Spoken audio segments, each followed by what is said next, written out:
Howdy folks, welcome to another hot and sunny day out here in West Vancouver. In today's video we're going to talk about Canadian Tire Auto Services and why I'm done with them for now, and also where to find a new service guy anyway. And then of course we are going to a nice car event on coming Saturday, so we'll get to that at the end of the video as well.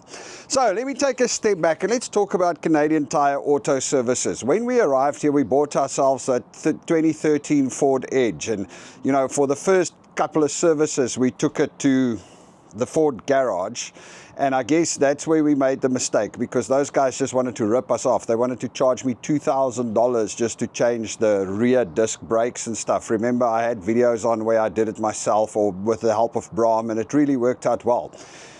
But after that, I tried Canadian Tire Auto Services, and the guys were pretty cool. I mean, they were kind of helpful. They were much, much cheaper than the Ford garage or the Ford service station, and you know, they gave me decent advice, so I felt really good about it. And I kind of said, okay, well, from now on Canadian Tire is going to be my service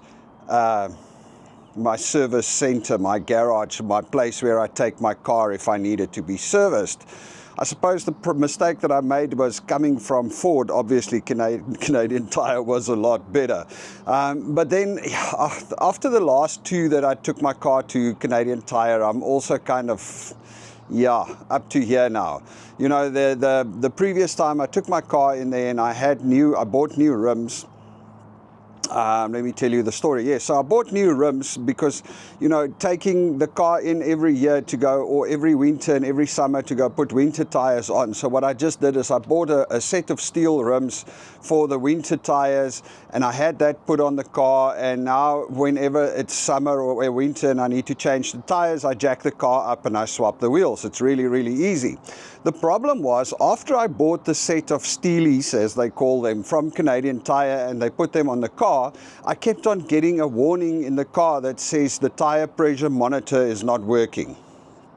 So I was like, okay, well, you know, there's obviously something wrong. So I set up another appointment at Canadian Tire, drove all the way there, handed the car in, and they were like, okay, cool, we're going to look at it, we'll call you in about an hour. So I hung around there, and as you know, I walk around, I do videos, and I carry on. And eventually it's almost about 2 hours. It was in the late afternoon, so it's almost about 2 hours, and I'm like, hang on a second, how serious is this problem? So I go back into Canadian Tire, and they kind of forgot that I was there. It seems like that. So eventually they didn't know what I was talking about, which car is mine. Eventually the guy there was like, oh yes, okay, cool. So he found the car, and then he's like, oh yeah, no, it's just like that, because you have steelies on, they don't have a tire pressure monitor, so you just get the message, you know. So it took them 2 hours to get that. So pretty much what I gather is that I handed the car in, somehow they managed to lose the fact that my car is there and that I'm waiting for it, and they just, that was just it. So I go, okay, it happens, you know, occasionally it happens, everybody screws up. So I made another appointment only recently because I wanted to just take the car in. I have that thing on the brakes, and I'm still not sure what it is. I mean, I did make a video about it when I had the car at Canadian Tire. I still have that thing on the brakes where there's a slight shudder on the brakes. Now, I mean, I put new rotors, discs and calipers on the rear brakes not too long ago, and I had it at another place, and they looked at it, they go, it's 100%, there's nothing wrong, it looks great. It was actually high-end stuff that I put in. I mean, it cost me like $300 as opposed to what the Ford garage wanted to charge me $2,000 for. So I put those in, but now I had that shudder. It was away for a while, and now I have it again. So I take the car to Canadian Tire. The guy says it's going to take about 2 hours. I said to him, well, check the steering columns and check everything. Do a general check on the car and see if you can find out why it's making that shudder when I hit the brakes, or even when I drive a little faster, it's got a little bit of a shudder. He's like, okay, it's going to take 2 hours. So off I go. And that was when I made that long video walking under the bridge over there. So after about 2 hours, I get a phone call, or hour and a half, I get a phone call from them going, Yeah, it's the brakes. You've overheated the brakes, so your brake fluid is overheated, and we need to replace the brake fluid, and we need to replace the rotors and the discs and the calipers and everything because your brakes overheated. So I'm like, well, okay, hang on a second. It's not too expensive. I think they quoted me $1,400, which honestly is not that bad. But anyway, so I'm like, hang on a second. I'm just trying to figure this out in my head. So what you're telling me is that my brakes overheated, and because my brakes overheated, you have to replace everything. You know, the brake fluid and everything. It just doesn't sound fine. I mean, if you told me you have to replace the front rotors or the calipers or something, the front hasn't been replaced, it's old, I understand that. But now you're telling me you have to replace everything because the brakes overheated? Number one, how does the brakes overheat? I mean, it's not like I'm driving rallies or racing or what. Yes, we live in a mountainous area, but I mean, we barely ever drive the car, I'll be honest with you. It's not like we are doing hundreds of miles. We drive down to the beach and back up, and down to the shop and back up. And this last year, Connor has been driving his car to take Angelique to school and pick her up. So we don't drive that often. Where will the brakes overheat for a start? Anyway, so I say to the guy, no, you know what, just don't do it. I'll go and get a second opinion. I just want to make sure what's going on. So rather just leave it. And I mean, if I have to replace everything, I might as well just do it myself then again, because I have the tools and I can do it. And I'm like, okay, so yeah, don't do it. Just put the car back together. Thank you for checking everything else. They did replace a little globe on the flicker that didn't work and a few other things. I'm like, I'll come and pick up the car.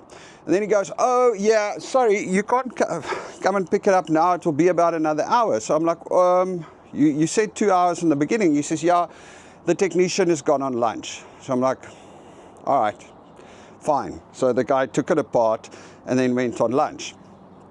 If that's what it is, I can understand that. So it's okay. It's fine. I'll live with that.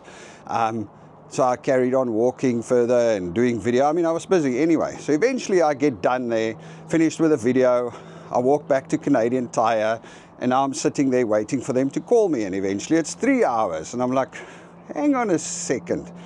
This is more than an hour after he told me it's going to be another hour. So I walk up to the to the counter, and I'm like, hey, where's my car? And suddenly, now they don't know where my car is again. They just like, yeah, what's it? Do you have the Ford, I don't know, some other Ford? I'm like, no, I've got a Ford Edge. They're like, no, it's not here.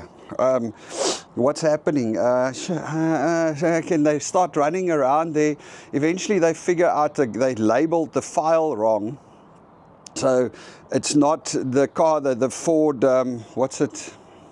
I can't remember what the name was. Ford, some other thing, is actually in fact my car. They just labeled the file wrong. And then the guy's like, oh, okay, yes, we found this, and we are going to, we need to close it down. And then they can't close it down because somewhere on one of the computers in the place, the file is open, and the guy in the front can't close it down and bill me because nobody knows where the file is open. So they start running up and down there trying to find it. Takes about another 15 minutes. Eventually they find that one of the computers in the back had it open, so they close it. But while I'm standing there, I'm saying to him, because while I was sitting in the waiting room for the last 40 minutes, whatever, I started Googling this whole brakes overheating. And I mean, it's a thing. If your brakes overheat, your brake fluid becomes, has a little bit of water in it, so it becomes a little bit less. You can have soft brakes and things. And obviously, if your brakes overheat and it cools down quickly, your rotors or discs, as we call them in South Africa, can slightly buckle, and that can cause problems. So yes, there are problems. But the guys, I mean, I was on all of these mechanical forums, and they go like, dude, in order for you to overheat your brakes to the point that happens, you need to go and race around a track. I mean, it's racing when that happens, or your brakes need to lock up and you keep on driving. They need to get red hot. They need to really get damaged. And secondly, if your brake fluid cools down again, it's fine. So it's very unlikely that is the problem.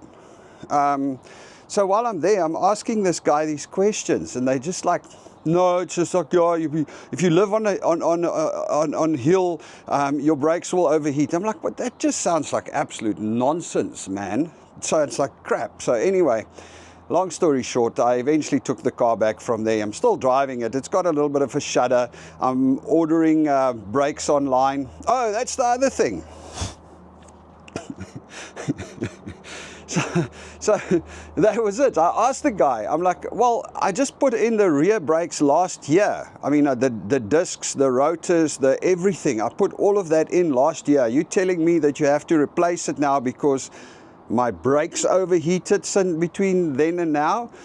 He's like, yeah, where did you buy them? I ordered them online. He's like, yeah, you know, the online stuff is not that good. If you bought it from us, it would have been better quality. I'm like, what absolute nonsense. What absolute hogwash. When I had the car there, just after we put the brakes in, I asked the guy there to check the brakes and make sure that we put it in properly. And the guy came back and he said, shush, you put some really high-end stuff in there, high-end disc, high-end everything. Now this guy wants to tell me that's because I bought it online from AutoZone, it's low-quality stuff. And Canadian Tire would put better stuff in. So, I mean, that's just nonsense. Anyway, so long story short, eventually I got my car and I'm just like, I think I'm done with Canadian Tire, which now leaves me the next problem. I need to find somebody that's going to look after my car and do my services and check stuff like that. Look, we change our own oil, and you know, I just need a mechanic to take the vehicle to occasionally to go and check. But I think I might have found a solution. One of our friends, Warren Peterson, that also watches the channel all the time, his cousin actually owns a shop in North Van just behind Canadian Tire. But I mean, he's more like, I'll have to check if he can help, because he's more like he's a semi-famous car designer. They build hot rods and they build cars. They build some amazing things.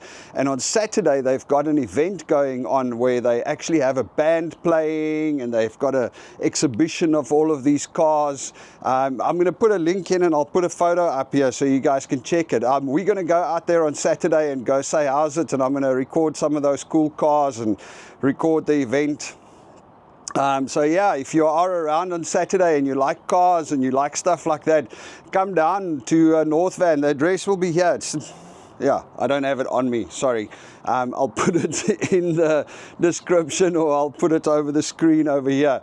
But come and check it out. So anyway, Laurie, Warren told me about his cousin's garage and his cousin's event, so we're going to go check it out.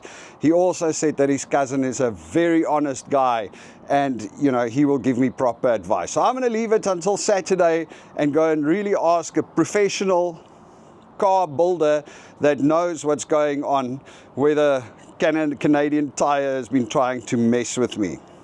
Anyway, so that's just one of the stories. I know it's a little delayed. I mean, I took the car 2 weeks ago already to Canadian Tire, but yeah, like I said, it was busy. All right, guys, you all must have an absolutely beautiful day, and I'll let you know if I find myself a proper car service guy, because it's not Canadian Tire Auto Service. Nope, not if they forget me twice. Cheers.